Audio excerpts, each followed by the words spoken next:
nuestra hija. Dato raro. Nada.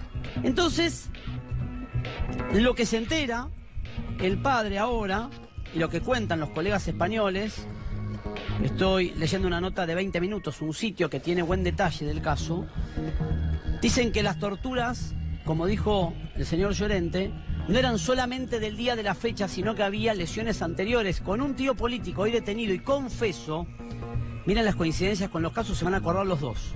Un tío confeso que tenía conocimientos de karate. Opa. Sí. Piensen lo que estamos hablando, no puedo seguir más con el relato de la parte física. ¿Qué caso es parecido? A ver si se acuerdan acá en la Argentina. El crimen de Agustín. Sí, Agustín. El nene en Flores, que lo termina matando el padrastro Leandro Sarli. Y encuentran un montón de golpes anteriores que inclusive también ponen en tela de juicio el jardín, el colegio, bueno. Claro, y a las maestras. Y la madre sale absuelta en un juicio ahora. Esta chica González Bonorino, no me acuerdo el nombre de pila, porque en este caso en la Argentina se descubre que la madre fue víctima de este padrastro asesino y que estaba imbuida en una violencia de género tal que no pudo ver cómo era que ella estaba su pareja, estaba paralizada. Pero uno de los casos, porque hay una coincidencia cuando uno mira los expedientes de técnica, digo, es un tipo especializado en karate, es un tipo que ni siquiera en este caso es el papá. No pongo en tela de juicio, no estoy cuestionando a las familias ensambladas, ni mucho menos. Pero era su cuidador, digamos. Pero delegado por la mamá, que al mismo tiempo ya estaba en litigio con el papá, que se había quedado, el padre se había quedado en Chile. Lo que quiero decir es que hay un terreno, y vamos a escuchar en minutos a la abuela paterna, que vive en la Argentina. Sin ningún parentesco. Porque es el hermano de la pareja, nada. El material no tiene ningún vínculo. Nada con el chico. No, tranquilo, vamos a llegar a la nota de la abuela. Pará. Entonces, ¿qué quiero decir con esto? Porque hoy lo repasamos con el papá, es impresionante el testimonio del padre que está en Chile, desesperado, porque ni sabe, se entera por los medios de comunicación que le mataron a su hija. Vamos a suponer que la madre está limpia. Claro, pero el acusado es el tío político. Ni siquiera, no hay ningún vínculo. Es el hermano del padrastro del nene. A ver, no hay un vínculo de sangre, pero era el que estaba a cargo de la chiquita. ¿Por decisión de quién? Era el cuidador, por decisión de la madre. De la madre eso con la pareja. Es muy raro, porque se porta mal en el colegio, se la mandás al tío. Pero es muy raro, porque vos estás escuchando a tu pareja. Tu pareja no es el padre de tu hija. Toma una decisión, o te diría que hasta en consulta, de decirte le va mal en el colegio y lo tiene que cuidar mi hermano. Encima el hermano vive en España, ¿no? O sea que hay todo eso pasa en España, pero eso. Entiendo a dónde vas. Claro. Digo, da la sensación que todo el mundo se va sacando a la nena encima. Todo el mundo no quiere hacerse cargo. Y el único que parece que se quería hacer cargo es el papá, que para colmo estaba en Chile. Es el único que levantaba la mano diciendo, quiero tener a mi hija. Y la abuela, que vamos a escuchar en un rato, que vive en la Argentina, porque hay que hacer una reconstrucción casi en un mapa mundi. Perdón, es argentino. La abuela vive acá en la Argentina. Argentina. El tío político argentino. Español. Ya estaba en España. Español. Hay un dato, Mauro, que es muy importante, que estaba leyendo lo que dicen. Que como iba a ingresar a una agencia de seguridad, se había hecho un test psicológico. ¿El autor? El autor. Pardo. Y determinaron que estaba perfecto. Ahora, bueno, los test psicológicos le llamó la atención a los investigadores la frialdad con que relató la tortura. La confesión. ¿Pero qué hizo primero? ¿Por qué lo asocio con el tema de Agustín? Sí. ¿Me seguís? ¿Qué hizo primero? Dijo, se cayó en la escalera. La nena se cayó en la escalera, por eso está con estos moretones. Sí. Igual que en el caso Agustín, acá en la Argentina, ¿quién fue, o qué fue, o cuál fue el testimonio fundamental? El relato de dos nenas, que no entendí bien el parentesco, no sé si son las hijas del acusado o vivían en la misma casa que vivía el acusado con la nena asesinada, más una abuela del propio acusado. Hay dos nenas adolescentes de 15 y 13 años que contaron la verdad. Igual que en el caso Agustín, que la protagonista principal en Cámara Gesell, que cuenta que el asesino es el padrastro Sarli, es su hermana de 7 años. Claro. Entonces, sabés que es muy interesante el circuito que estás haciendo. Por eso estoy contando esto, porque es diferente. Es tal cual, por eso la madre, en esa secuencia, en ese momento, cuando nosotros lo contamos, que cuidado, porque la madre también, digamos, acusada por hasta abandono de persona, porque había permitido que su pareja le pegara a Agustín, porque Agustín ya estaba yendo al colegio con algunas lesiones. Entonces dijeron, fueron al colegio de parte de la Bárbara justicia, González Bonorino, me acuerdo el nombre. Ahí está. Bárbara. Entonces le dijeron, ¿cómo puede ser? Ustedes, las maestras de Agustín, usted la directora no vio todo esto, no, porque ya tenía lesiones anteriores. Exacto. Y claro, pero también pensamos a favor, digamos, de la víctima y acusada también de la madre. Ella no estaría en una espiral de violencia de género tan grande que estaba paralizada y no podía hacer nada. Pero acá Acá no, porque Pregunto, ella se había deshecho. La madre no lo llama al papá ni siquiera para decirle, che, al papá que vive en Chile. Lo mandé con el hermano de mi... No, ni siquiera lo llama para darle el pésame, para decirle como padre de la misma hija, la mamá de Nayara, que estaba viviendo en España. No lo llama al papá, que ahora se me fue el nombre del padre. ¿Hace cuánto vivía en España? No tengo el tiempo, pero él dice que hace varios años, cuenta el padre biológico que vive en Chile, que no tiene noticias de su hija. Mauro, Heraldo dice, mirá, que destaca que lo único que no se ha explicado este profesional de la seguridad privada son los motivos que lo llevaron a cometer tan sádicas acciones que habría descrito con total frialdad. Es el gran interrogante, claro, que queda para despejar en este terrible crimen, toda vez que se ha descartado que padezca algún tipo de patología mental, dado que había superado recientemente diversos test psicotécnicos. Claro. Bueno, o sea, que es un sádico. Es por cuestiones laborales, como vos decís, claro, que había pasado esos test psicotécnicos que se toman para ingresar a un trabajo. Ahora bien, un manipulador, ese test psicotécnico te lo pasa. Mirá, Manuel... Hay test psicotécnicos. Sí, lo pasa. Algunos sí, otros no. Un manipulador... Un psicópata. Este es el acusado. El hombre. Tiene 33 años, ¿no? Sí. Pardo Iván, ¿no? Sí. Este es el acusado.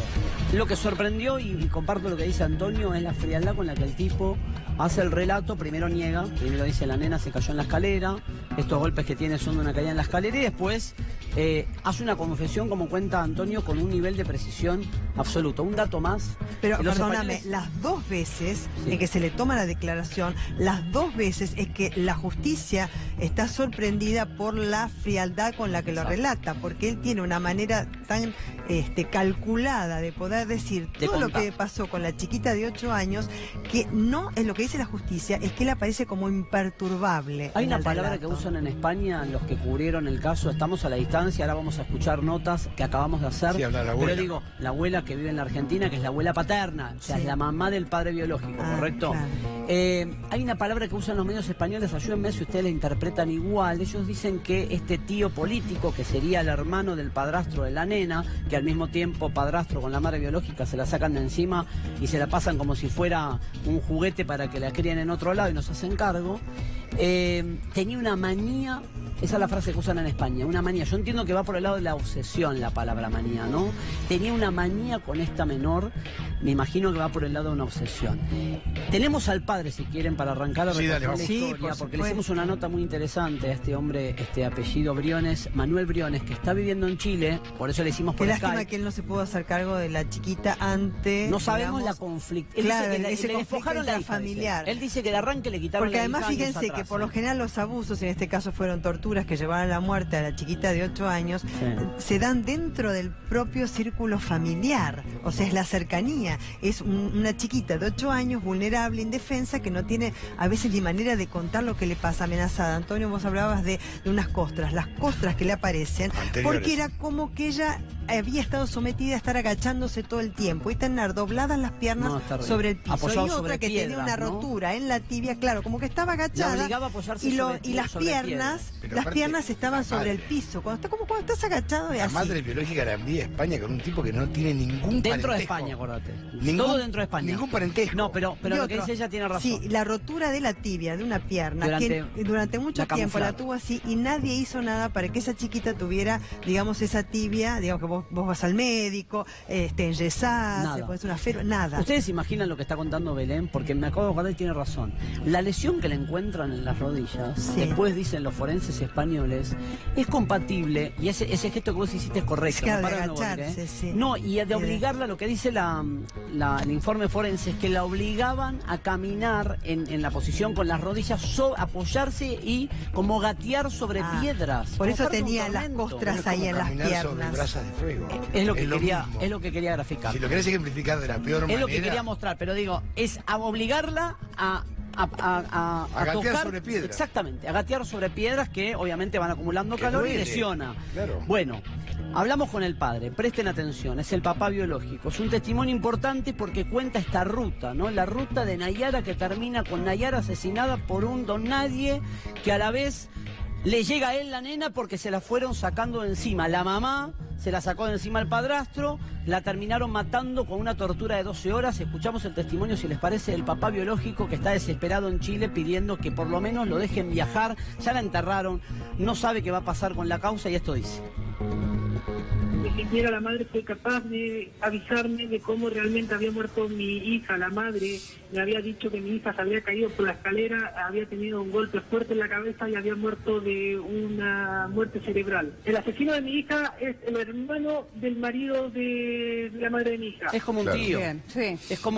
Es un tío sin una forma de decir también. Es una forma de decir. No es una cuestión de lazos de sangre. Pero estamos tratando de... Sí, básicamente vendría a ser un tío político, pero no es nada sanguíneo. Casi 2 años y medio vivimos junto con la madre de mi hija, viviendo en Misiones o viviendo en Buenos Aires. Ahí está. Después de ese tiempo nos separamos, ella se volvió a Misiones y ahí empezó como a rehacer su vida. Cada uno siguió por su camino, pero siempre teniendo contacto con mi hija. Con la autopsia que le hicieron presentaba golpes de anteriores, golpes antes de este castigo. O sea que mi hija ya venía siendo maltratada hace tiempo, no fue solo ese día. Mi hija tenía un hueso roto en la pierna, creo que se llama el fémur o algo así, no recuerdo muy bien, que se le sanó sola. Nunca la llevó al hospital. ¿Y vos pensás entonces que hay otros partícipes de este asesinato, que no es solamente el detenido, sino que hay complicidades diversas? Obvio, la madre, el marido y la madre del marido. La abuelastra sería, claro. Increíble. La abuelastra también. O sea, el entorno familiar, ¿cómo me vas a decir que no la llevan al hospital por una pierna rota? ¿Cómo me vas a decir que no la llevan al hospital por cuando está lastimada? ¿O por qué no hicieron una denuncia? Manuel, ¿y vos le pediste alguna explicación en alguna de las charlas que tuviste ahí a tu ex mujer sobre esa situación? Y me bloqueó del Facebook, no me dio ningún tipo de explicación. Después del crimen te bloqueó. No me dio nada, simplemente ¿y después? Me eliminó. Hice una vez una videollamada, si hablé 30 segundos con mi hija, fue mucho, y esa videollamada fue hace 6 meses, y aparte era como que mi hija recién se estaba enterando de que yo era el papá. Hay un dato que no me tengo claro, Mauro. ¿No? Sí. Mi hija recién se estaba enterando que yo era el papá. Lo aislaron. Ahora, Mauro, un dato que yo no tengo claro. La mujer con la actual pareja... Vivían en España. También vive en España, igual que el diastro, si vos querés. Sí, que el tío político, que es el autor material. O sea, todo esto pasa en España. En la región de Huesca, exactamente. Y ellos vivían cerca, supuestamente. No sabemos la distancia, pero escuchá lo que dice el papá. El papá dice, ni siquiera mi hija sabía que yo era el padre. Y de acá no hay un conflicto intrafamiliar, en el cual además se 8 años para comunica. atrás. Me bloquea en Facebook, o sea, la comunicación era a través de una red social, no era por teléfono. O madre de la nena lo tenía bloqueado al padre. Pero no es eso, así como que aislado. Claro, pero la comunicación. La madre no se comunica ni siquiera con él, que estaba a cargo de su hija, que ella dejado a cargo. Ponele no que sabía nada. No, probablemente eso no sabemos. Sí. Pero está bien, y nunca se dio cuenta que tenía una No, es que ahí lo que está denunciando el papá es, y si estaban todos en la misma, también. ¿Por qué pensar que solo el autor es el tío, a quien la prensa española califica por estas horas, y la instructora judicial que lo ha entrevistado y le toma declaración ha dicho, nunca vi en mi carrera judicial una bestia humana semejante? Claro. Bestia humana semejante. Y te digo más, acá, así como vos muy bien hilaste este caso con el de Agustín, en la cual también se interrogó a la propia madre, que después, bueno, se supo que era víctima de violencia de género, estaba totalmente bloqueada, no pudo hacer nada por Agustín, o por lo menos no pudo hacer lo suficiente como madre. Acá también la madre, que, digamos, ni siquiera sabe su propia hija quién es su padre. Tiene una comunicación con el padre de la menor, porque estamos hablando de una criatura de 8 años a través de red social. Claro, pero es a través de red social, no es por teléfono. O sea, que lo tiene por Facebook y después de Facebook lo bloquea y ya no tiene más comunicación. No sabemos, digamos, si tampoco tenía comunicación con este tío político de la chiquita, que en realidad era hermano de la pareja de ella,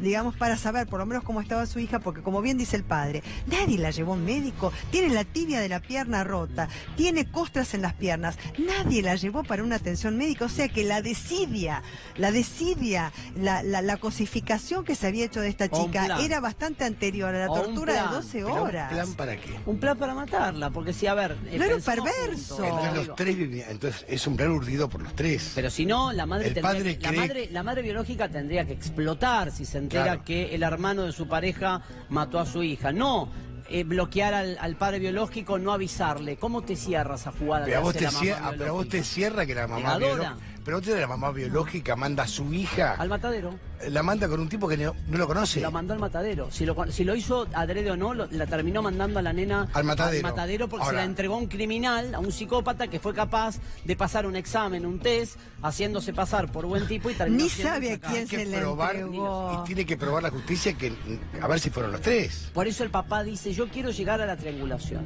A mí, dice, el padre nos dice, hoy la nota fue más extensa, pero el padre dice en un momento, ¿fue solo el tipo que está preso o acá hay una colaboración difícil de probar? No, mira, puede no haber una colaboración directa en el momento de las torturas de 12 horas. Puede no haber una colaboración directa cuando la chica tiene que gatear, como decís vos, en la cual se producen costras. Puede no haber una colaboración directa cuando la chica se rompe la tibia de peroné. La colaboración está desde el momento en que vos a tu hija la mandás a vivir con un señor que por ahí ni siquiera sabés bien cómo es y quién es. Porque el argumento. El argumento es terrible, es peor. Sí, el argumento es que le va mal en el colegio. Entonces como castigo que la me parece que sacaron de encima la nena. Pero eso, ¿sabés que cualquier persona busca una justificación racional como para poder establecer, digamos? Sí, la causa es como todo, ¿viste? Cualquier cosa. Pero era por esto, era por lo otro. No importa, hasta en la liviandad de discusión entre dos personas se da eso. Entonces, ya ni siquiera importa la causa. El tema es que la deriva a un señor para que la cuide ese señor. Termina siendo el matador, pero ¿no te sorprende que el argumento que esbozan, y comparto con vos, que son pretextos de asesinos, o pretexto de cómplice, o pretexto de negacionista? Fue abandono desde el primer día. Pero ¿no te sorprende el argumento? ¿Qué? La mando para allá porque como le va mal en el colegio, que la críe el tío. Puede ser cualquier cosa, pero como te quiero se decir que porta el tío elegido, si es el argumento real de la, si esto es verdad, Mauro, que la madre lo mandó con ese pretexto, el tío termina siendo un chacal, pero Mauro, como dice el instructor, una bestia humana. Estando en España, si están los dos todos en España, no sabemos la distancia, todos en España. ¿No chequeás? ¿No chequeaste? ¿No te acercás? ¿No la ves nunca? O sea, yo todo la causa penal, más allá de lo psicológico, la causa penal, te digo, tiene razón el padre. Y si ahora, quiere por todo. Claro, si hay una complicidad, si fueron los tres, ahora, si hubieron un plan para que este chacal la mate. Está bien, hablamos de la madre y con todo respeto también por el padre que estaba en Chile trabajando. El padre nunca la buscó. Sí, dice que sí. Y ahora vamos a escuchar a la abuela que trataron de recuperar a la nena y nunca pudieron. A ver, esa parte me interesa. Porque yo digo, ¿cómo puede ser? No sabía dónde estaba, no sabía con quién estaba. Vos como padre además te podés interponer perfectamente. Ponerle en una situación normal, ni siquiera conflictiva, de dos personas separadas. No es así. No es que se va la chica. Si a vos la justicia te dictamina, te lo digo por experiencia personal, lo tengo muy claro. Si te dictamina que tenés un alejamiento, no te podés acercar. Ni siquiera al colegio. No, yo estaba diciendo otra cosa. No te podés acercar. Y si se la lleva afuera, vos tenés que recurrir a Cancillería y de ir a Interpol. No, yo estaba diciendo no todos los países tienen convenio con Interpol. En una situación normal de una expareja, normal digo que no hay conflicto. Claro, porque suponete, claro, yo te digo, no sé, una mujer y un hombre que se separan, la mujer se casa con otro y se van a vivir a otro lado. Entonces vos decís, bueno, la verdad, viste, le decís al ex marido, al papá de tus chicos, yo me tengo que ir a vivir a tal lado porque mi pareja trabaja ahí y demás, y bueno, y entonces tampoco es que se lo lleva cualquiera. Y no pudo, no eso para mí eso es importante.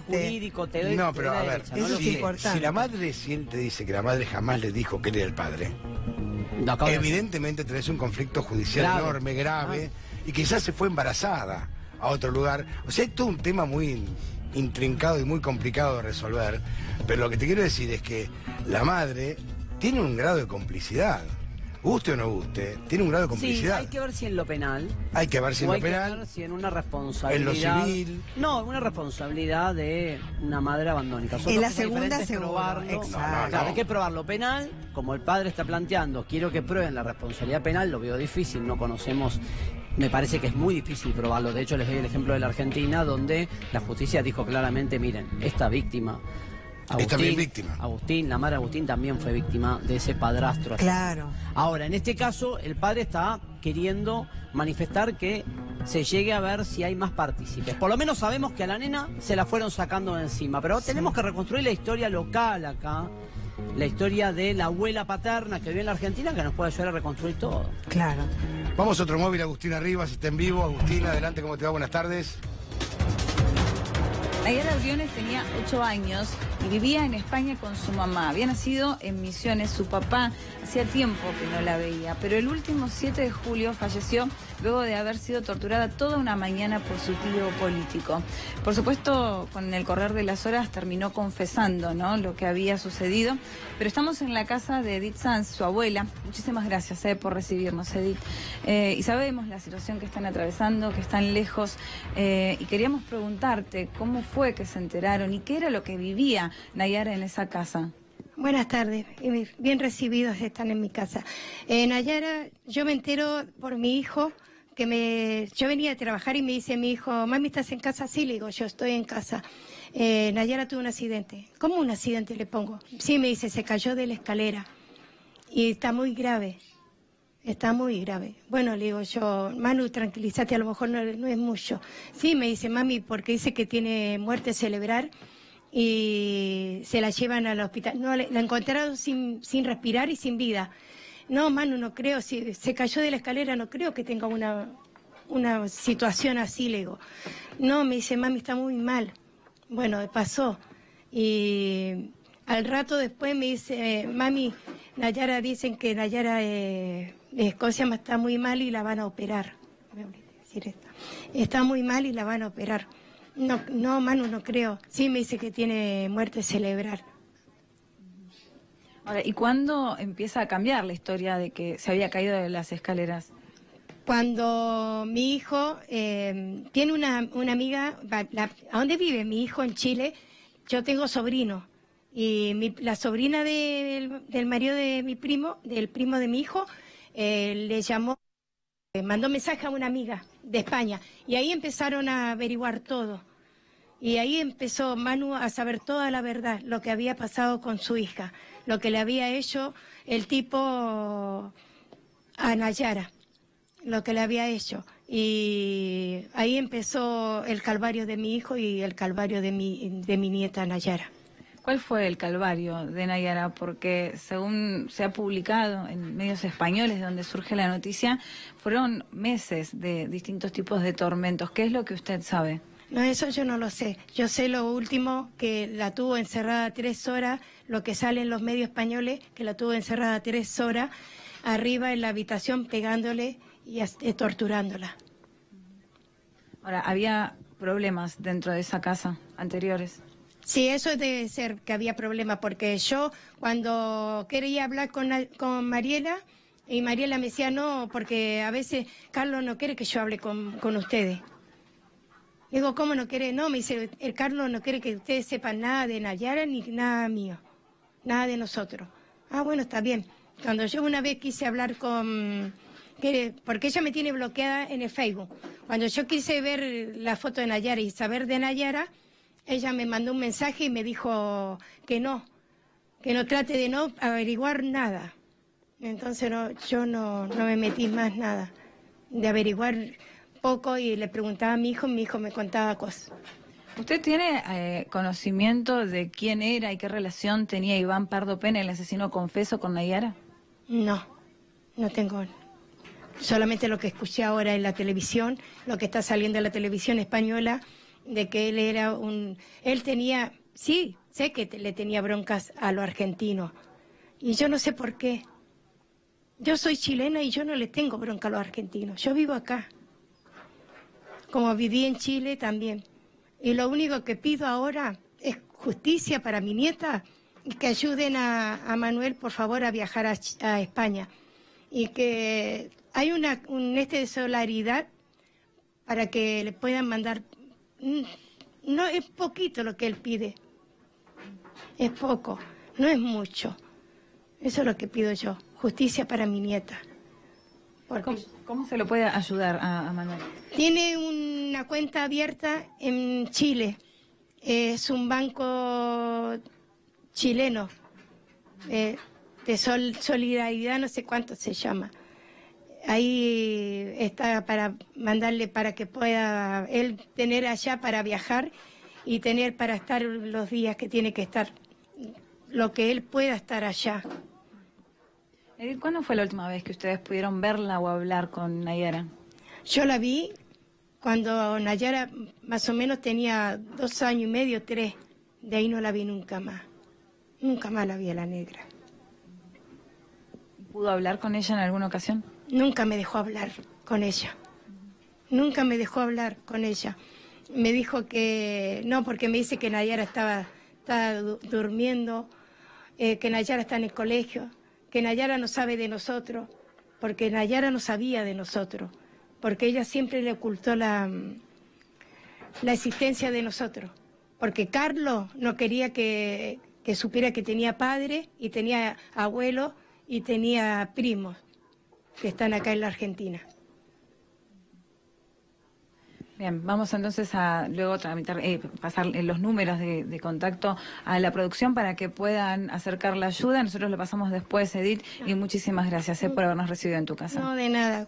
Están bien recibidos en mi casa. Y lo único que pido es que le ayuden a Manuel, a mi hijo, para que vaya a buscar el cuerpo de mi nieta. No, de nada. Seguimos con ustedes.